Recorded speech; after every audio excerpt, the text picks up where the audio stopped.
뉴욕의 유명한 갱단 두목이었던 니키 크루즈의 이야기를 성도들께 들려드리므로 오늘 말씀을 시작하고자 합니다. 이 니키 크루즈는 푸에르토리코에서 태어났습니다. 그의 부모는 그 당시에 토착민의 무속신앙에 깊이 빠져 있어서 어머니는 그를 언제나 마귀의 자식이라고 그렇게 꾸짖고 이야기하고 소리질렀습니다.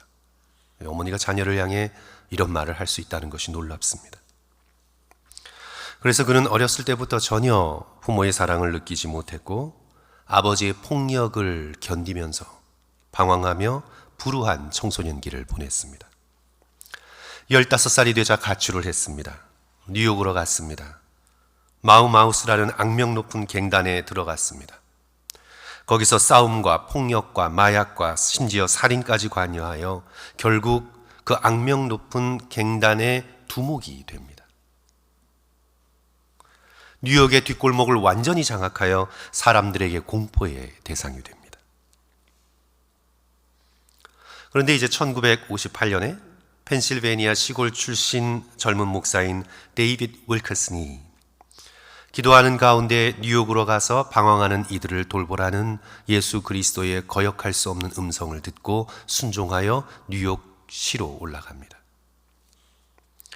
그리고는 뉴욕의 뒷골목을 돌아다니며 전도하면서 드디어 그 지역을 장악하고 있던 니키와 마우마우스의 갱들을 만나게 됩니다. 이 젊은 윌커슨 목사는 갱들 앞에서도 두려워하지 않고 니키에게 다가가 이렇게 선언을 합니다. 니키, 예수님은 널 사랑하신다. 내가 아무리 폭력적이어도 아무리 깊은 죄 가운데 빠져 있어도 예수님은 널 사랑하신다. 니키는 분노하며 그 자리에서 침을 뱉으며 목사 양반, 내가 지금 이 자리에서 널 갈기갈기 찢어 놓을 수도 있어. 그러면 너는 어떻게 할 테냐? 그렇게 협박할 때 이 윌커스는 부드럽고도 아주 담대하게 이렇게 말합니다. 그럴 수 있겠지. 너는 칼로 내 몸을 산산조각 내어 길바닥에 던져 놓을 수 있을 거야. 하지만 나의 몸 조각조각마다 나는 이렇게 외치겠지. 예수님은 니키를 사랑하신다. Every piece of my body will cry out, Jesus loves you. 이 말이 니키 크루즈의 마음을 뒤흔들어 놓았습니다. 겉으로는 침을 뱉으며 그 목사를 밀쳐버리고 쫓아냈지만 그 사랑의 말에 자기의 내면은 무너지고 있었습니다. 이제 얼마 후 시간이 흐른 후에 그는 변장하고는 자신을 찾아왔던 이 윌커슨 목사의 전도 집회에 몰래 참여하게 됩니다. 그리고는 그 말씀을 들으면서 성령의 강한 역사로 감동되어 눈물을 흘리며 무릎을 꿇고 고백하며 회심합니다. 주님, 나 같은 갱단 두목, 살인자, 폭력배도 사랑하신다니 믿을 수 없습니다. 이제 제 삶을 주님께 드립니다. 태어난 후에 그는 처음으로 사랑을 느끼고 자유를 느끼고 용서를 느낍니다. 그리고는 이 니키 크루즈는 그 과정이 지난하긴 하지만 갱단 생활을 완전히 청산합니다. 그리고는 성경학교에 들어갑니다. 이후 전 세계를 돌아다니며 하나님의 사랑은 가장 잔인한 나 같은 죄인까지도 변화시키신다. 이런 메시지를 전하며 현대판 뉴턴처럼 그렇게 오랜 동안 하나님의 사랑을 전하고 청소년 사역에 헌신하게 됩니다. 이제 지금 86세인데도 지금도 여전히 선교 활동을 벌이고 있습니다. 성도 여러분, 우리 하나님은 사랑의 하나님이십니다. 하나님이 어떤 모습으로 우리에게 다가오든 상관없이 우리 하나님의 본질은 사랑이십니다. 하나님은 사랑이시라. 예수 그리스도께서 우리에게 증거하신 것은 하나님은 사랑이시라는 것입니다. 독생자를 십자가에 달려 죽게 하시기까지 죄인을 사랑하신 하나님은 사랑 그 자체이십니다. 하나님이 행하시는 모든 일은 그리하여 사랑이 동기가 된 것입니다. 하나님은 사랑이시기에 사랑 이외에 다른 동기를 품으실 수 없습니다. 하나님께서 허락하시는 모든 일은 전부 다 사랑의 동기에서 시작된 일입니다. 오늘 본문 1절의 말씀 보시면 이스라엘이 어렸을 때에 내가 사랑하여 내 아들을 애굽에서 불러냈거늘. 하나님께서 이스라엘 백성을 애굽에서 불러낸 마음의 동기도 사랑이십니다. 이스라엘을 불러내어 하나님의 일을 시켜 하나님의 유익을 얻겠다 하는 그런 동기는 전혀 없으십니다. 순전히 사랑 때문에 하나님께서는 이스라엘 백성을 애굽에서 불러내셨습니다. 성도 여러분, 하나님이 천지를 창조하신 것도 사랑 때문이심을 믿습니까? 하나님께서 이 천지를 만드신 것도 삼위일체 하나님 안에 있는 넘치는 사랑 때문에 이 세상을 창조하신 것입니다. 태초에 하나님이 천지를 창조하시니라. 그 하나님은 삼위일체의 사랑으로 충만하신 하나님이시기에 천지 창조의 이유는 바로 사랑 때문입니다. 하나님께서 인간을 만드신 것도 사랑 때문입니다. 저와 여러분이 이 세상에 이 시대에 살아가고 있는 것도 그저 우연 때문이 아니라 하나님의 사랑 때문에, 하나님의 완벽한 계획에 의해 우리는 태초부터 이 자리에 보내지기로 계획되었습니다. 하나님의 놀라운 사랑이 우리의 삶을 이끌어 가고 있는 것입니다.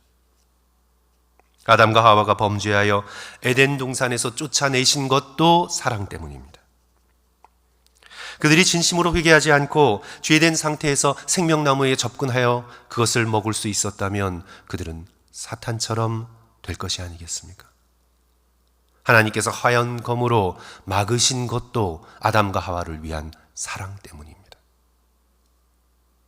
하나님께서 하시는 모든 일은 사랑 때문에 하시는 겁니다. 내가 사랑하여 내 아들을 불러내었거늘. 그러나 이스라엘 백성은 우리가 호세아서에서 또 호세아를 넘어 우리의 선지서에서 성경 전체에서 계속해서 보아왔듯 이스라엘은 하나님의 그 사랑을 싫어합니다. 오늘 2절 말씀 보시면 선지자들이 그들을 부를수록 그들은 점점 멀리하고 바알들에게 제사하며 아로새긴 우상 앞에서 분향하였느니라. 누가복음에 나오는 탕자의 비유의 둘째 아들처럼 아버지의 집을 떠나 먼 곳으로 가서 살아가기를 꿈꿉니다.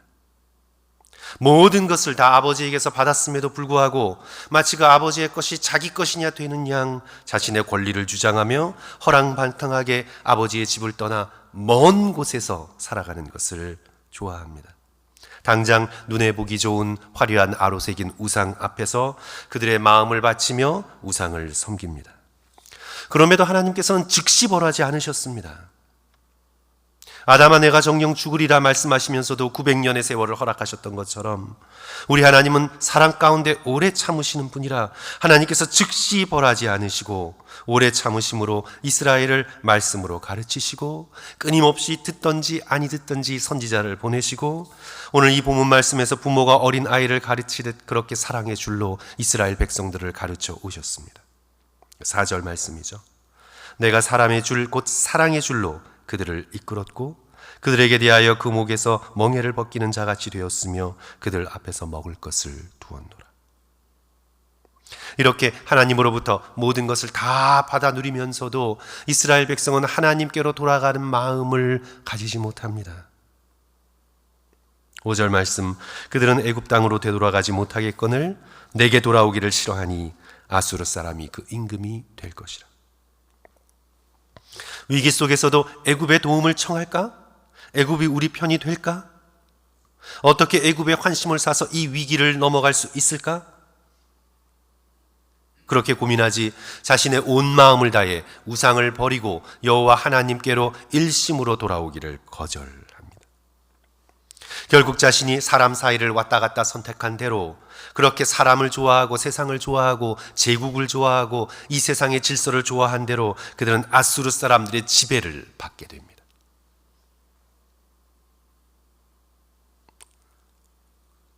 (7절에) 하나님의 절절한 한탄이 나오죠. 끝끝내라는 표현이 눈에 띕니다.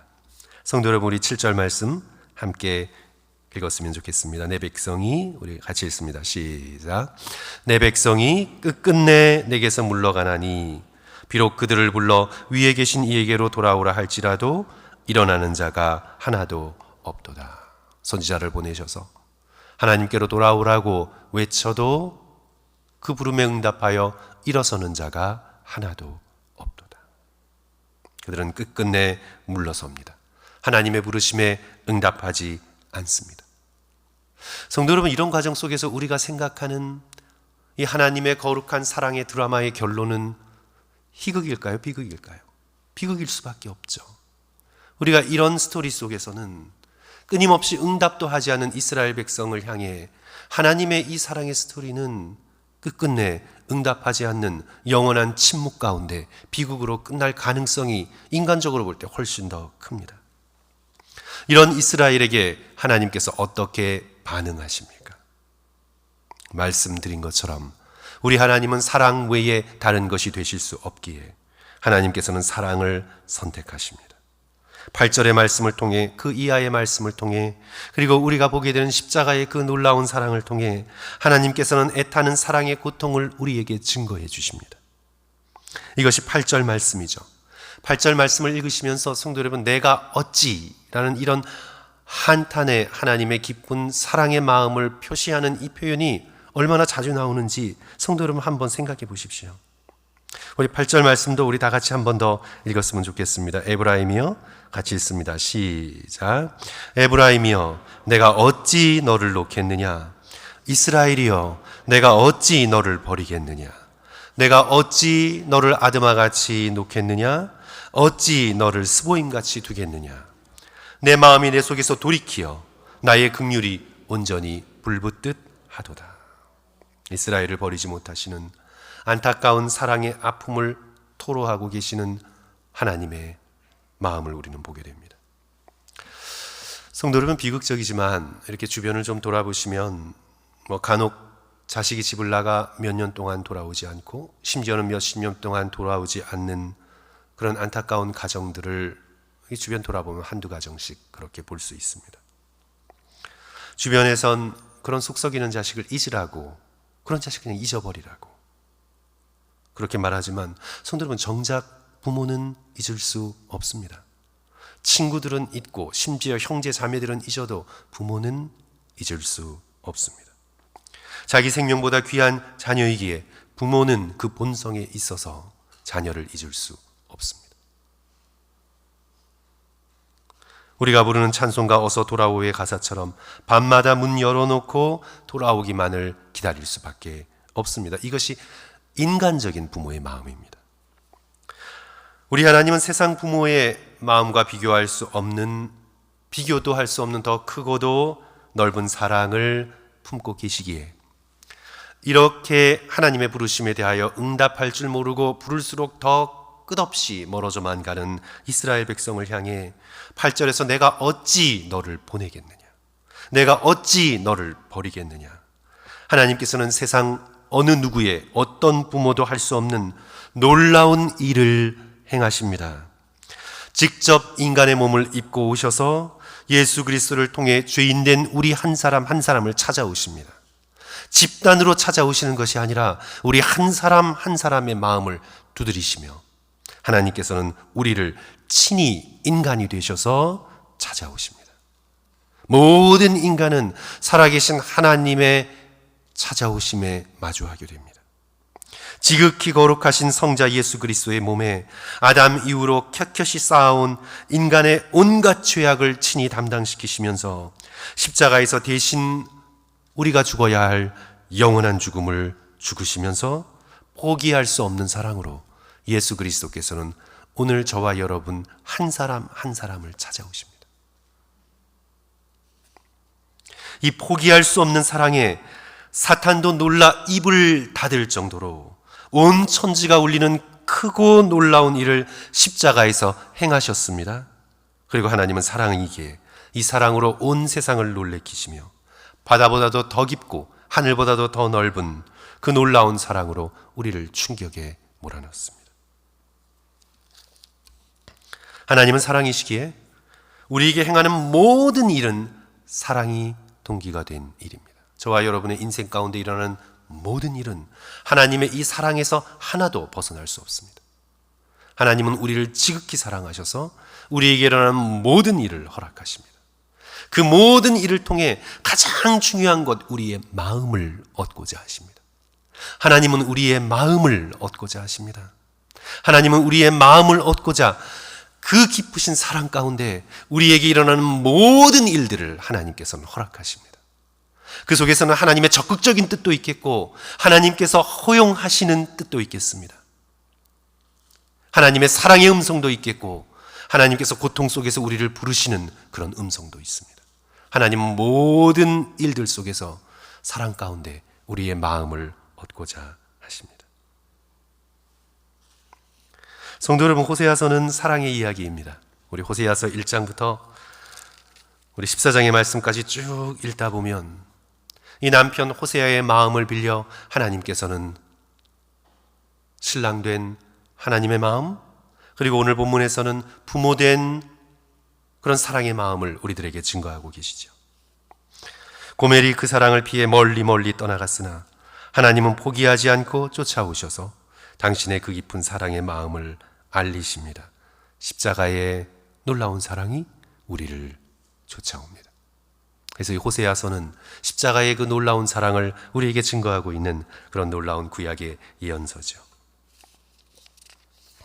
19세기의 영국 여류 시인인 크리스티나 로세티는 새인가 짐승인가라는 시에서 이렇게 노래를 했습니다. 성도 여러분, 잘 들어보십시오.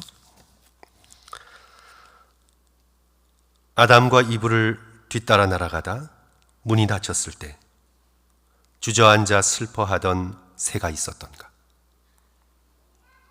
보기에 아주 훌륭한 이브의 공작새를 말하는 것이 아니라네. 아담의 독수리를 말하는 것이 아니라네. 나는 그저 한 마리 비둘기를 말하고 있는 것이라네. 아담과 하와가 에덴에서부터 범죄할 때 에덴 동산에서부터 아담과 이브를 쫓아오는 새 한 마리가 있었는데 그것은 화려한 공작새도 아니고 또한 놀라운 독수리도 아니고 한 마리의 비둘기가 끊임없이 아담과 이브를 뒤쫓고 있었다. 아담과 하와가 범죄할 때부터 에덴 동산에서부터 예수 그리스도는 겸손한 비둘기의 모습으로 우리 인간을 따라다니셨다. 별 감동이 없는 것 같아 계속해서 두 번째 말씀드릴게요. 로세티는 계속해서 노래합니다. 에덴 동산의 가장자리에서 가시도 친 울타리를 뚫고 가시도 친 엉겅퀴 같은 세상으로 나오려던 짐승이 있었던가. 사자는 그럴 수 있을 정도로 힘이 세지만 나는 지금 사자를 말하고 있는 것이 아니라네. 그저 순진무구하고 사랑스러운 한 마리의 양이 그랬을 것이라고 말하고 있는 것이네. 아담과 하와가 에덴 동산에서 쫓겨날 때 혼자 쫓겨나지 않았습니다. 예수 그리스도는 온유한 어린 양의 모습으로 아담과 하와를 따라다니며 우리 인간을 따라다니며 저와 여러분의 영혼을, 저 여러분의 삶을 끝까지 포기하지 않고 따라다니시며 사랑으로 우리를 뒤쫓아오십니다. 사랑하는 성도 여러분, 그리스도의 십자가의 이 놀라운 사랑이 늘 우리를 따라다닙니다. 우리가 알던 모르던, 응답하던 응답하지 않던 늘 그 포기하지 않는 사랑이 우리를 따라다니십니다. 우리에게 마음을 달라고 비둘기처럼 어린 양처럼 겸손하고 온유하게 우리를 향해 말씀하십니다. 저와 여러분을, 여러분이 사랑하여 기도로 올려드리는 여러분의 가족과 자녀들의 발걸음을 예수 그리스도께서는 따라다니십니다. 하나님의 이 포기하지 않는 사랑만이 저와 여러분의 소망입니다. 성도는 물질이 소망이 아닙니다. 성공이 소망이 아닙니다. 자녀들이 인생에서 성공해서 부모는 기뻐할 수 있겠죠, 순간적으로. 그러나 그것이 소망이 아닙니다. 우리의 인생의 소망은 우리를 포기하지 않고 끝까지 쫓아다니시는 겸손하신, 온유하신 예수 그리스도의 놀라우신 십자가의 사랑입니다. 그러므로 사랑하는 성도 여러분, 여러분이 죄 가운데 있더라도, 여러분의 자녀가 무직 가운데, 죄 가운데 있더라도 우리를 포기하지 않으시는 사랑의 하나님께로 돌아오기를 기대하고 간구하고 무릎 꿇어 주님 앞에 나아가는 저와 여러분이 되었으면 좋겠습니다. 예레미야 4장 1절 여호와께서 이르시되 이스라엘아 내가 돌아오겠거든 내게로 돌아오라. 자신에 대한 깊은 절망의 순간 속에서도 베드로는 그리스도께로 돌아갔고 가룟 유다는 그렇게 하지 않았습니다. 탕자는 돼지 우리에서 쥐엄 열매를 먹는 비참한 속에서 그는 둘 중에 하나를 선택할 수 있었습니다. 자신이 마지막 가지고 있던 칼을 꺼내 가룟 유다와 같은 행위를 하느냐, 아니면 아버지의 집에 놓여 있는 사랑을 기억하고 아버지께로 돌이키느냐. 탕자는 아버지의 사랑을 생각하여 일어나 아버지의 집을 향하여 메타노이아 걸어갑니다. 탕자의 선택 중에 가장 위대한 선택입니다. 십자가에 달린 오른편 강도는 그 철저한 고통 속에서 그리스도께로 돌아갔습니다. 앞서 말씀드린 닉 크루즈 역시 더는 악해질 수 없는 그 자리에서 그리스도의 사랑으로 돌이켰습니다. 사랑하는 성도 여러분, 지금 여러분의 죄가 아무리 많고 너무 멀리 떠났다 생각되어도 세상 말로 염치가 없어도 한순간도 우리를 떠나지 않으시고 사랑으로 쫓아오시는 십자가의 예수 그리스도께로 돌이킬 수 있는 저와 여러분 되시기를 주님의 이름으로 간절히 축원합니다. 우리 함께 기도하겠습니다.